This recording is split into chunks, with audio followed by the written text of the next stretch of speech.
이제 백지연이 드디어 돈의 행방을 알게 될 것 같습니다. 그녀는 배혜자가 준 봉투에서 5만 원권의 1년 번호를 확인한 후 그 돈의 출처를 추적하기 위해 배혜자를 찾아났습니다. 12회 말미에 배혜자가 누구한테 받은 돈인지까지 밝혀지며 끝났습니다. 구독, 좋아요를 눌러주시면 그 따뜻한 마음이 여러분을 부자로 이끌어줄 겁니다. 지난 11회에서 고봉이로부터 전해진 돈이 배혜자를 거쳐 백지연에게 전해지며 끝났었죠.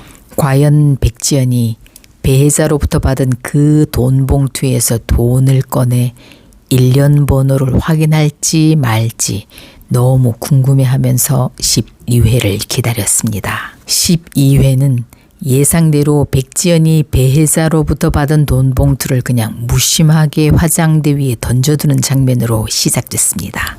다음 날 백지연은 회사에 지갑을 두고 왔다는 강주에게 돈을 주려고 현금을 꺼내다가 이 봉투 속 지폐의 1년 번호가 AA로 시작되고 있는, 즉 자신의 돈이란 걸 알게 됩니다. 지연은 흥분과 놀라움으로 어찌할 바를 모르며 그 돈을 준 배혜자에게 전화를 걸게 됩니다. 그 시각 배혜자는 무림의 결혼식에 참석 중이었죠. 자상한 아들 강주는 흥분한 엄마가 사고라도 낼까봐 직접 운전해 모시고 무림의 결혼식장으로 가게 됩니다. 봉희와 길래, 만득 세 사람은 결혼식 전날 돈 세탁 작전을 치밀하게 짭니다.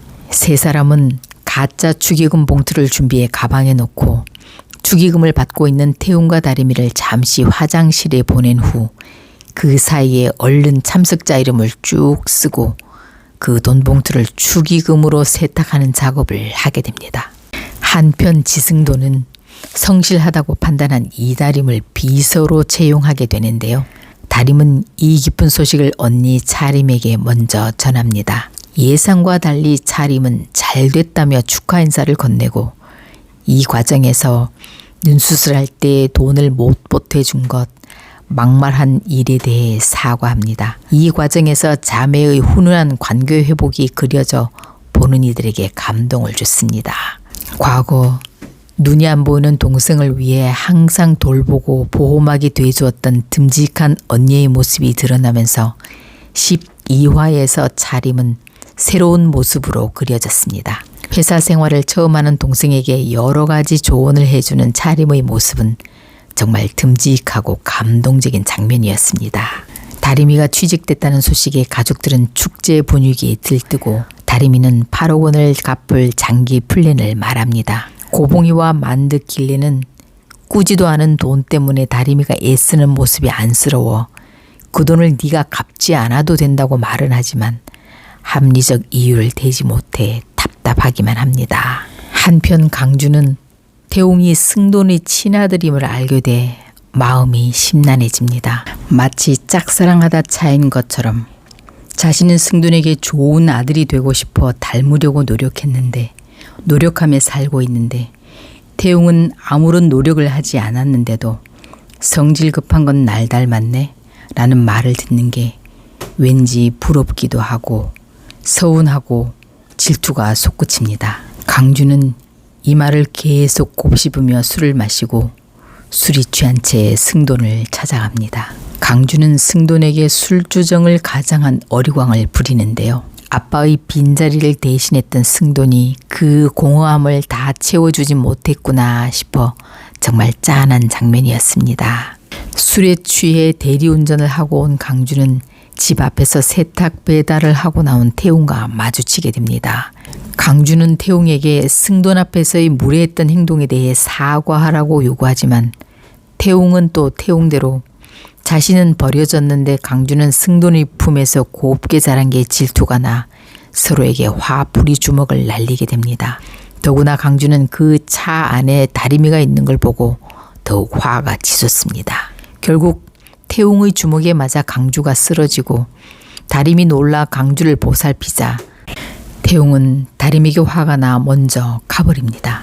다림이는 쓰러진 강주 옆에 남아있다가 눈 수술 후 자신의 이마에 뽀뽀한 사람, 눈 수술 축하한다고 너 진짜 용감하다고 병원이 떠나가게 말해주니도 태웅이 아닌 강주란 걸 알게 됩니다.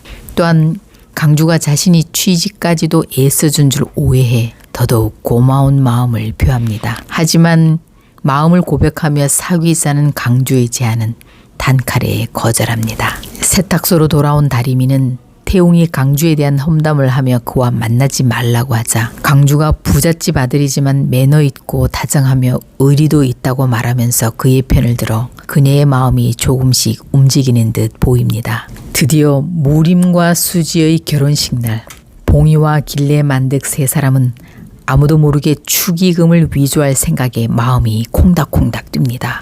더구나 식장엔 지금 신랑, 신부, 사돈, 그의 친구, 지인들까지 온통 경찰들이 쫙 깔려 있으니 더더욱 긴장되는 상황입니다.